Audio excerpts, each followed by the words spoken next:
бодлын хүчээр өөрийнхөө амьдралаа өөрчлөх гэдэг бол асар хэцүү. Бид нар бодлороо үйлдэл гаргахын тулд өөрөөсөө асар их хэмжээний энерги зарцуулж байдаг. Мөн дээрээс нэмээд тухайн өдрийн нөхцөл байдал, хаана хизээ ямар кондишнд байгаа вэ гэдгээс шалтгаалаад төдийлөн өөрийнхөө хүссэн зүйлээ хийж чаддгүй бол дадал бол хүнийг ертөөсөө ирчэхэд нь автомат жолоодлагын тийм удирдлагын байдалтай болгодог. Тэгээд энэ тухай олонгууд нь нойр дөмнөн зөндөө одоо өөрийнхөө бичлэгээр бол ярьжсэн бол өнөөдөр яг энэ 2026 онд ямар дадлыг хүн өөртөө суулгах юм бол 26 магадгүй happy болох вэ гэдэг талаар өөрийнхөө үзэл бодлоо өөрийнхөө одоо санал болгож байгаа 5 дадлыг та бүхэнтэйгээ хуваалцъя гэж бодлоо. За нэгдүгээр дадал болонгууд нь ердөөсөө бүх зүйлний бүхий л амьдралынх нь суур болдог дадал байгаа. Энэ бол ердөөсөө нойрны чанар. Бид нар нойрны чанар дээр анхаарахгүй нойроо алдсныхаа улмаас буруу шийдвэр гаргалтуудыг хийдэг. Бид нар дандаа тийм байнгын нэг тийм ядаралтай байдалтай байдаг. Дээрээс нэмээд бидний ааш зан аршинд маш их хэмжээгээр нөлөөлж идэг байх нь. За зарим сонирхолтой судалгаан дээр юу гэж дурдсан байдаг юм бэ гэвэл хүн өдөрт 17 цаг ингээд сэрснээс хойш орноос гарснаас хойш 17 цаг өнгөрсөн байхад тарих тодорхой хэмжээний согтолтой адилхан перформанс буюу үзүүлэлттэй байдаг гэж байгаа. Энэ бүр ингээд амраад 24 цаг болох юм бол completely согтоо буюу яг согтоогүй ямар шийдвэр гаргадаг, ямар заавар гаргадаг тэрнтэй адилхан хэмжээнд хүний тарих болонгууд нь очичдаг. За магадгүй ингээд бас өдөрт 24 цаг ерөөсөө огт унтахгүй байна гэдэг бол нэлээд экстрим. Бид нар юун дээр анхаарах хэрэгтэй юм бэ гэвэл энэ бас аягүй сонирхолтой судалгаа байсан.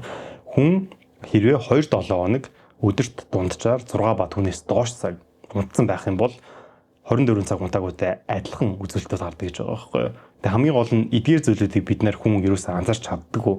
Өөрөө ингээд хичнээн ядралтай ингээд тархин согтуу юм шиг байгаа мөртлөөсөө хүн зөвхөн нойрны асуудлаасаа болоод энийг анзаарч чаддаггүй байхгүй юу. Биний ингээд үзүүлэлтүүд ингээд орцсон, миний шийдвэр гаргах ур чадвар муу болсон, миний зан авир ингээд ааштай болсон, ингээд амархан юмд түртгдэг, уурладаг болсон гэдэг хүн хамгийн гол нь анзаарч чаддаггүй. Иймээс өдөрт тухайн өдөртөө ер нь хангалттай нойр авах нь болонгууд нь хамгийн чухал зүйл байгаа. Тэгээд нойрны хувьдсан энэ бол ингээд зөвхөн одоо юу гэдэг хүний үзүүлэлтээс гадна эрүүл мэндэд бас асар том нөлөө үзүүлдэг. Дунджаар өдөрт 9-өөс дээш цаг унтдаг хүн байх юм бол бусад одоо юу гэдэг үхэл буюу одоо фаталити авчрах магадaltaй өвчнөд нэрвдэх магадлал нь энгийн өдөрт 8 цаг унтдаг хүмүүсээс 34%-аар их гэж байгаа. Эсвэргээр хэрэв бага байх юм бол энэ бас 20% гэх мэт байдлаар хүн өөрийнхөө эрүүл мэндэд ботсон чсэн яаж ч утсан нойрны одоо энэ чанартай болонгууд нь заавал анхаарлаа хандуулах хэрэгтэй байх тий. За тэгээд мэдээж ингээд юу гэдэг эрт унтахтай ингээд эрцэрх гэдэг бид нар бүгдээ ойлгож байгаа. Бид нар бүгдээ л тийм байхыг хүсэж байгаа хийж чаддгүй. Хамгийн дээд шалтгаан болонгууд нь ертөөсөө гар утас.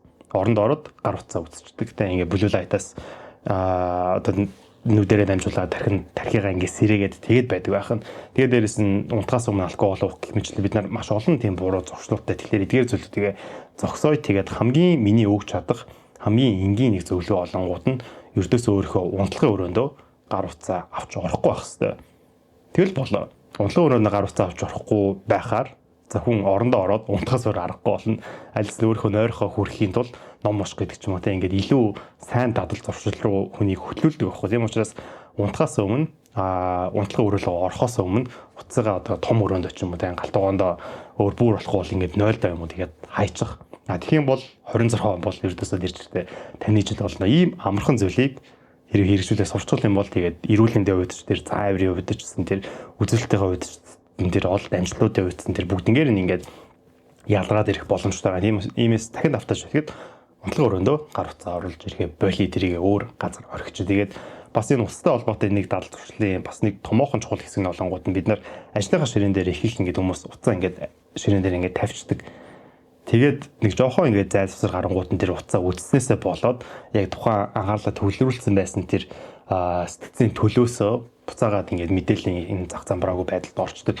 Иймээс ямар ч байсан бид нар юу хэрэгжүүлэх ёстой юм бэ гэвэл унтах байгаа үедээдсэн тэр ажиллаа хийж байгаа үедээдсэн тэр одоо өөрийнхөө тэр утсаа өөрийнхөө хамгийн ойрхон газараа биш хамгийн хол газараа тавиад тэгж яг чанартай цагийг өнгөрүүлцгээе гэж хэлмээр байна. Тэгээд бас нэгэн нойрны чанартай чухал холбоотой нэг чухал зүйл болонгууд бид нар амралтын өдрөөрөө ингээд өшөө авч байгаа юм шиг асар их унтчих гээд байдаг. Тэгээд ер нь бол 9-өөс дээш цаг унтаад бол ямар ч нөхцөлд хэрэггүй. Тэнгүүд нь дахиад нөгөө нойрны тэр чанараа ингээд бодож исэн хүн чинь одоо юу гэдэг амралтын өдрөөр ингээд 11 марны хүртэл ингээд Унтаа тэгээд нэг тийм ядралтай, нозорлолтой байдалтай сэрээ тухайн өдөр ингээд ямар ч үр бүтээлгүй зүгээр л хэвтэл уцаа ингээд тусаараагаад дуусчихдээ шүү дээ. Тийм болохоор амралтын өдөр читсэн хамгийн ихтэй хүн ердийн цагаас илүү 90 минут хүртэл ер нь бол унтаж болдог юм байна. Бас ийм судалгаа байд юм билээ. Тэгэхээр магадгүй та ингээд ажлын өдөр 7-ээс ирдэг байх юм бол магадгүй 8 хагас хүртэл унтаж болно. 8 хагасаас илүү цаг байх юм бол ерөөхдөө нь бол дими юм байгаа юм шүү.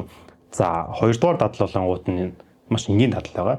Бид нар 26 онд өөрийнхөө эрүүл мэндтэйгээ холбоотой доорож нэг дадлыг өөртөө хэрэгжүүлье. Энэ юу ч байсан болно ямар ч хамаагүй нэг дадал шүү. Хамгийн гол нь бид нар нөгөө нэг өөрсдийнхөө амьдралаа өөрчлөн гэхлээр нэлээд хэцүү хүнд зүйлүүдийг бодоод юу гэдэг маргаашаас эхлээд шууд ингээ өглөөгөө гэлтэй эрүүл хоол доор ингээл өөрийгөө хооллол нойрны шантаагаар бла бла гэд айгүй хүнд маш олон ингээ дадлуудыг өөртөө оруулаад 180 градус амьдралынхаа хэм маяг өөрчлөе гэж бодсноос болоод хөвчлэн ингээ фейлдэд байдаг байхгүй юу. Тэгээд бас нэг сонирхолтой судалгаан дээр болонгууд нь 1-р сард фитнест маш олон хүмүүс бүртгүүлгээ та бүхэн аль хэдийн мэдэх байх. Тэгээд тэр 1-р сард бүртгүүлсэн хүмүүс 2-р сард явах магадлал нь 50-70 гаруй ингээд буурч гэж байгаа. Тэгэхээр бид нар ингээд яг хөө мэдээж шийдээд ингээд зориглоотой ингээд өөрийгөө жохонц ингээд өөртөө таалагддаг болохын тулд ингээд өөрчлөн гэдэг нь зөв ч гэсэн өөрчлөлтүүд хитрхи ингээд хурц бөгөөд хитрхи олон байх юм бол хүмүүсээ төрдөх магадaltaй. Тэгэхээр энэ болонгууд нь эрүүл мэндийн одоо дадлууд дээрсэн бас адилхан зүйл. Тэгээд хүн удаанаар байж болно. Удаанаар байх бол ямар ч асуудалгүй харин ч удаанаар байсан илүү тогтвортой байдаг. Жишээлбэл 26 нэг дадал хэрэгжүүлээд 27 он дахиад нэг эрүүл мэндтэй холбоотой нэг дадал хэрэгжүүлээд гээд 36 он хүртэл бид нар ингээд бодохоор эрүүл мэндтэй холбоотойгоор 10 дадлыг хүн жилдээ нэг удаа хийснээрээ олцож байгаа байхгүй юу? Тэгэхээр энэ бол тийм муу зүйл бол биш гэж хэлмээр байна. Тэгээд хэрэгжүүлж маш энгийн дадлууд байгаа. Жишээлбэл юу гэдэг 7 хоногт нэг удаа хүйтэн усанд орох байж болж байна. Аль эсвэл өдөрт 2 литр тогтмол ингээд усаа уух гэдэг ч юм уу те. Тэгээд хүмүүсийн энэх анзаардгүй бас нэг айгүй чухал дадал нь болохоор энийг бас заавал хэрэгжүүлээсэй гэж хүсмээр. Тэр нь юу юм бэ гэвэл бид нар маш олон цагаар ингээд суудаг. Машин дотор төгжирдэг те. Тэгээд ажил дээр очиод ажлынхаа ширээн дээрээ суун. За гэртээ ингээд магадгүй буудан дээр ингээд сууж хэвтэн энтергээд тэгээд энэ суусан үед хүний хөдөл олонгууд нь ердөөс ямар ч ажиллагаагүй байгаа. Гэтэ хүний хөлний булчин гэдэг чинь хүний цусндаа сахарын хэмжээг зохицуулж байдаг асар чухал булчин байгаа. За энэ сахарын хэмжээгээ ингээд зохицуулж чадахгүй хүн ингээд хөлн дээр ямар ч очиод өгөхгүй байснараа инсулин ингээд ялгараа. Тэгээд энэ аяанда зүрхний шигтээс аль эсвэл ингээд суудас бөглөрөхтэй иймэрхүү фатал өгөх маш аюултай өвчнүүдийн суурин болж өгч байдаг. Тэгээд дээрэс нь хөлний энэ булчин гэдэг чинь бол ердөөсөө хүний бодис солилцоог дэмждэг. Тэгээд дээрэс нь дархлааг нь бас маш чухал нөлөө үзүүлж байдаг. Ердөөсөө бид нарын хамгийн чухал булчингууд нэг байгаа. Энэ дээрэс нь үнийг тураадаг те. Тэгээд ер нь бол ингээд дуртай тавил дуусах. Тэгэхээр энэ хөлний булчиндаа жоохон зэн ингээд анхаарад маш эрсдэлтэй тэр өвчтүүдэд нэрэгдэхгүй байхын тулд хүн 60 минут ингээд суусан юм бол ядаж нэг удаа ингээд босоод алхахчээ. Офисын тэр эргэн тойрноор ингээд 2 минут алхахдаг ч юм уу те. Эсвэл 1 минут ингээд скват ингээд тэр газар дээр ингээд суух юм бол маш чухал одоо ер нь бол нэлээд хэрүүлэн тааварч байгаа гэсэн үг шүү. Тэгэхээр энийг толгойн дотор хийгээсэй гэж та бүхэнд зөвлөмөр байна. За 3 дахь дадал нь болонгууд нь 2026 онд доороо аж нэг хоббитой болцгоё. Ямар ч хамаагүй. Ягаад хобби чухал гэд би дандаа тавтан хийлээд байдаг юм бэ гэвэл хэрэдээ санаж байгаа бол Хатанбаатар багштай хийсэн манай подкаст байдаг. Тэр подкастын үеэр би Хатан багштай ингээд анхны удаа уулзч байгаа байхгүй юу. Ирэхэд нь бол би бид хоёр гадаад харалтаа тэгээд одоо манай энэ зураг авал хийж байгаа газар хүртэл ингээд алхаад юм яриад тавьчихгууд нь тэр үнээс бүр ингээд цуцсахгүй ингээд дундчгүй маш хэмжээний бүр ингээд энерги ингээд цацарч идэг заяа. Тэр та бүхэн яг амьдрал нарсан байвал яг л бүр ингээд амар гоо ингээд ирчвэстэй энергитэй хүн байгаа. Тэгээд тэр подкастээр ахын ярьсан тэр хоббинуудын сонсох юм бол ингээд board game-ийн одоо бүр ингээд дэлхийн аварт орцсон те ингээд волейбол ингээд сонирхдаг. Тэгээд дээрэс нь rally мотоциклоор ингээд уралдаг энэ төргээд бүр маш олон хоббитэй хүн байгаа юм. Тэгээд хобби болохоор ингээд миний яг үдийн хүртэл ойлгосон зүйл юу юм бэ гэвэл хобби бол өртөөс үнийг амьд ойлгодог. Тэгээ магадгүй ихэнх хүмүүс хоббитой байлаа гэдээ явахдаа зөвхөн цагийн гарсан юм биш үү гэж бодож магадгүйсэн бид нар сайн дураараа хийх зорилго гэдэг чинь үнийг маш гоё ингээд амьдралыг нь утга учиртай болгож өгдөг байхгүй юу. Бид нар ихлэ хоббигоо олон те. Хоббигоо олсныхаа дараа тухайн хоббигоо одоо юу гэдэг нь за магадгүй теннис ахын бол теннисээ скилээ илүү сайжруулъя гэж бодоод хичээл зүтгэл гарна. За тэр теннисийнхаа магадгүй нэг чинээр зорилго болгоод энэ тэмцээнд орох гэдэг ч юм уу. За тэр зорилгоо төлөө хүн төлөвлөгөө гаргаад тухайн зүйлтэй бэлдээд мөн дээрээс нь амьдралынхаа хэм маягийг хүртэл өөрчлөлт эхэлдэг.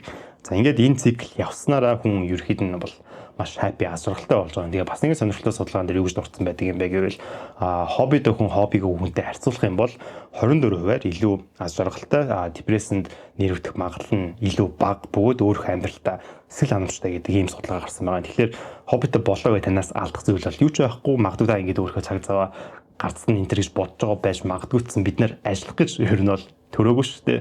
Тэгэхээр ядаж ингээд амралтын өдрөөр 7 хоногт нэг удаа байсан цаамаагүй өөртөө таалагддаг ямар нэг хоббиг заавал олоосаа гэж хүсэж байна. Тэр нь юу ч хийж болно. За жишээл магадгүй би болохоор одоо энэ сард Африк ТV-ийн Килиманжаро гэдэг одоо Африкийн хамгийн ноён оргил 6000 м авиралт хийж байгаа байхгүй. Тэгээд хайкинг болонгууд нь өвдөс миний хобби болцсон. Тийм учраас би энэ бичлэгийг өвөө нь бол би ууланд авъя гэж бодож ирсэн. Өчтөр богдуул руу гараад бичих гэсэн чинь бүр ингээд хөлдөөд ингээд ам ингээд ерөөсөө одоогийнх шиг ингээд айтайхаа ярьж чадахгүй болоод. Гэтэ тиймэрхүү байдлаар би ингээд зорилттой байгаа учраас өөрийнхөө дил сул цагаа тиймэрхүү зүйлэнд ашиглаад тэндээс гоё сэтгэл ханамжийг мэдрээд тэгээ би ирээдүйд ямар нэгэн гоолтой байна гэдэг чинь надад нэг тийм амьдрах утга учирыг маань өгöd байгаа байхгүй юу. Би болохоор ингээд магадгүй ингээд ганц бай тэ ихнэр хөөхтгөө болохоор ингээд гэр бүлтэй гэсэн утга учир байхгүйсэн яг ингээд ажлын үед утга учир бол мэдээж байгаа. Тэрнээс гадна бас бус зүйлээс би ингээд амьдралын таашаалыг мэдэрмээр байгаа. Тэгэхээр яг тэр амьдралын таашаалыг мэдрүүлээд намайг амьд ойлгож байгаа тэр зүйлүүд нь олонгууд нь ирээдүйд төлөвсөн өөрийн сонирхлогоо холбоотой тэдгээр хоббинууд байгаа даа. Тэгэхээр та бүхний бас заавал өөрийнхөө дуртай зүйлээ яаж байгаад олоосаа гэж хүсэж байна. За ялангуяа өсвөр насны хүүхдүүд байх юм бол хоббигоор дамжуулаад маш олон одоо сургууль дээрээ сурч чаддгүй зүйлүүдийг сурдаг. Бицс яг тийм байсан. Тийм учраас заавал одоо юу гэдэг нь танаа хэрвээ та хүүхд өсвөр насных юм бол ямар нэгэн байдлаар хоббитой болгоосаа гэж хүсэж байна. За түрүүнд дурдсан эрүүлэнтэй холбоотой дадлууд төр бас нэгэн чухал зүйл болонгууд нь бид нар за би бол одоо жишээл ингээ 30 төхөөд тодорхой хэмжээнд эрүүлэндээ анхаарлаа хандуулаад эхэлж байгаа байхгүй. Тэгээ бид нар яг миний судалж ойлгосон зүйлс дуртах юм бол бид нэр ерхэд нь бол дандаа нэмэлт амин дэмээр бол дутагдаж байдаг. За жишээлбэл ингээд магний гэдэг ч юм уу тэг үний ингээд иршвчтэй байлгадаг маш олон хүний тодорхой механизмууд төр нөлөөлдөг зүйлүүд төр дандаа дутчихдаг. Аль эсвэл магадгүй ингээд өглөөний цагаар дандаа офис дээр ажилладаг хүмүүс байх юм бол витамин D-гээр дутдаг гэдэг ч юм уу. Иймэрхүү байдлаар ерхэд нь дандаа амин тэжээлийн дутагдaltaй байдаг учраас өөртөө тохирсон нэмэлт амин дэмүүдээ ашиглаарай гэж би та бүхэнд уриалмаар байна. Тэгээд энэ болонгууд нь бас давхар сурталчилгаа байгаа. Тийм болохоор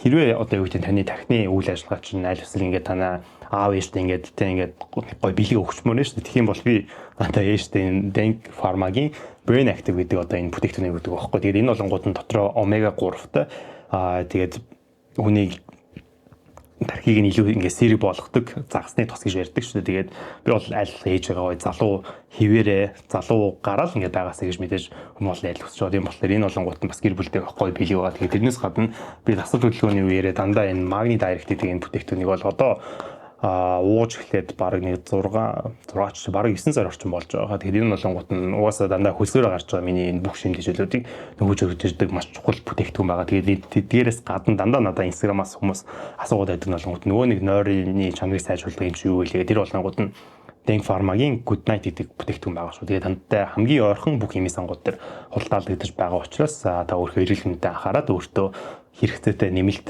амин дэмүү та мөн өөрийнхөө гэр бүлтэй хайрлах одоо тиймэрхүү бүтээгдэхүүнүүдийг аваасаа гэж хүсмээр байна. За тэгээд дөрөв дэх чухал дадал болонгууд нь энэ бас нэг жоохон тийм философик зүйл яж магадгүй. Энэ болонгууд нь daily discomfort гэдэг зүйлийг өдөрт нэг удаа хийгээсэй гэж хэлмээр байгаа. За daily discomfort гэдэг нь юу юм бэ гэвэл бид нар одоо юу гэдэг ямар нэгэн зүйл хийхэд нэг хүнд нэг жоохон тухгүй байдаг шүү дээ. За одоо жишээлбэл ингээд шинээр хүмүүстэй танилцах гэдэг ч юм уу.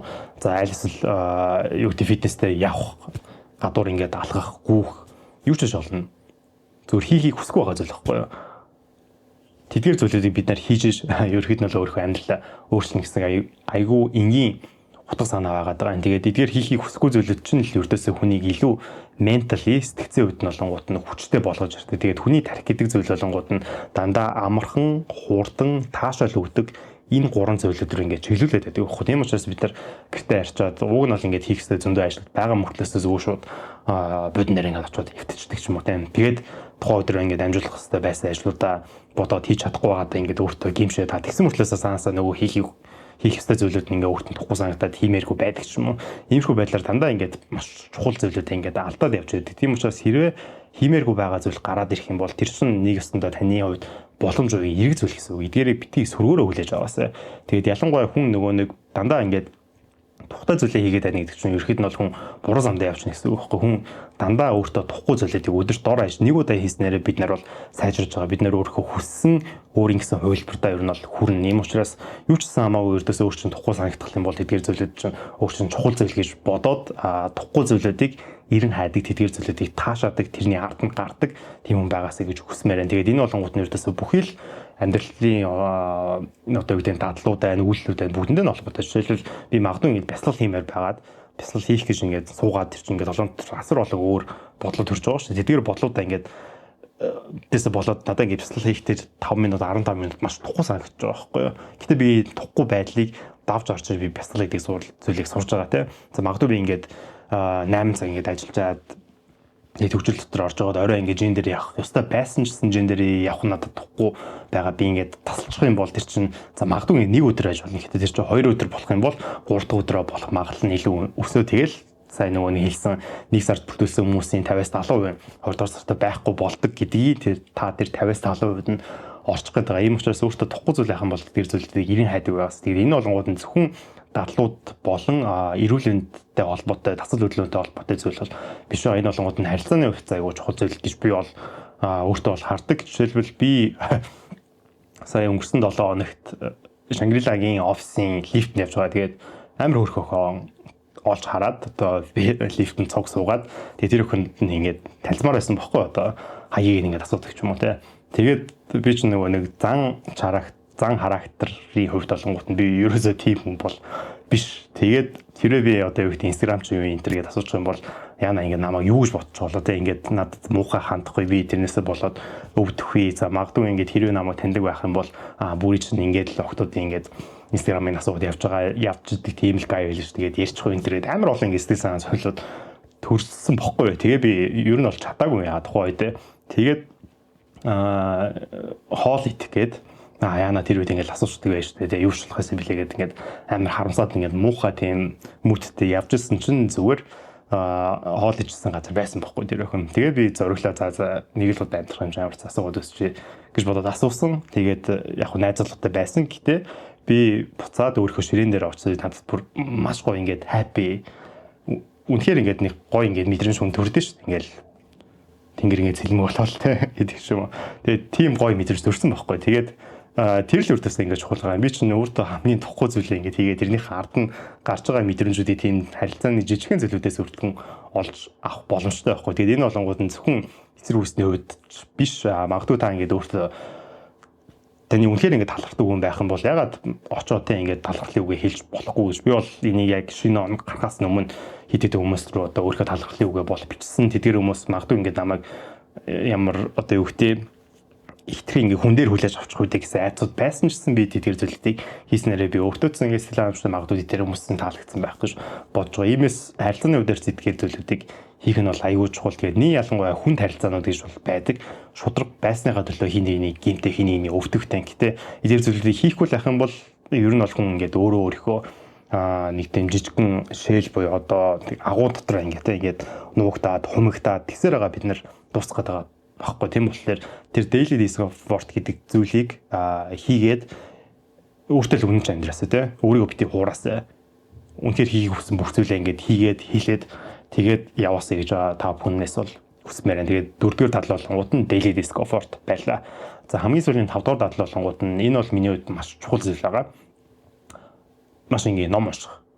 Тэгээд яагаад ном унших нь ийм чухал юм бэ гэдгийг би сүүлийн нэг 2-3 жилийн хугацаанд л ихэд нь бол ойлгож байгаа байхгүй. Сүүлийн 2-3 жилийн хугацаанд би урд өмнө нь уншдаг хувь хүний өвчлүүдийн номоос ирэхэд нь бол жоохон зай аваа. Тэгээд ялангуяа сүүлийн үед болгонгууд нь нэг бол шинжлэх ухааны ном, нэг бол зохиолын ном, нэг бол намтран уншиж байгаа. Тэгээд тэр дундаа намтрыг бол илүү ихээр их хэмжээгээр ер нь бол намтрыг сонгож уншиж байгаа. Тэгээд намтар унших нь хүний амьдралд ямар нөлөө үзүүлдэг юм бэ? За эхлээд ном унших нь ер нь хүний амьдралд ямар нөлөө үзүүлдэг юм бэ гэвэл бид нар өнөөдөр бас мэдээлэлээр бөмбөгдүүлсэн тийм эрүү үед байгаад тархи маань тухай мэдээлэлээ боловсруулж чадахгүйгээр унтж байгаа үедээс ингээд мэдээлэл ингээд гацсантай ингээд игнэн дотор орцсон.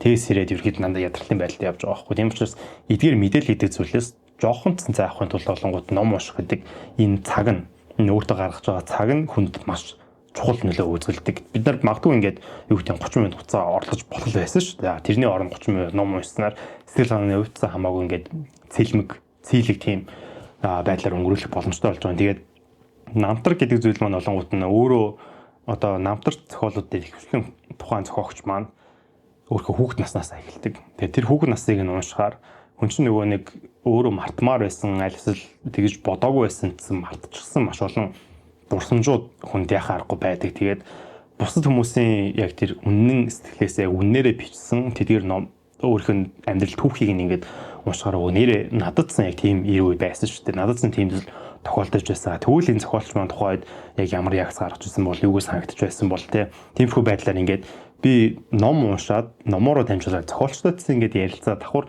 хамгийн гол нь би өөртөөгөө ингээд өөрийнхөө туцгал болоод ярилцж байгаа тэр акшн надад айгүй чухал санагдаад байдаг байхгүй юу. Тэгэхгүй бол бид нар одоо юу гэмэрч юм дээ. Одоо жишээл би бол яг зөвхөн өөрийн нүдэрээ өөрийнхөө ертөнцөөрөө энэ ертөнцийг харж байгаа байхгүй юу. Ойлгож байна. За жишээлбэл дондог болонгууд нь дондгийн ингээд харж байгаа ертөнц болон дулмаагийн харж байгаа ертөнц, миний харж байгаа ертөнц гурлаа ингээд шал өөр ертөнц.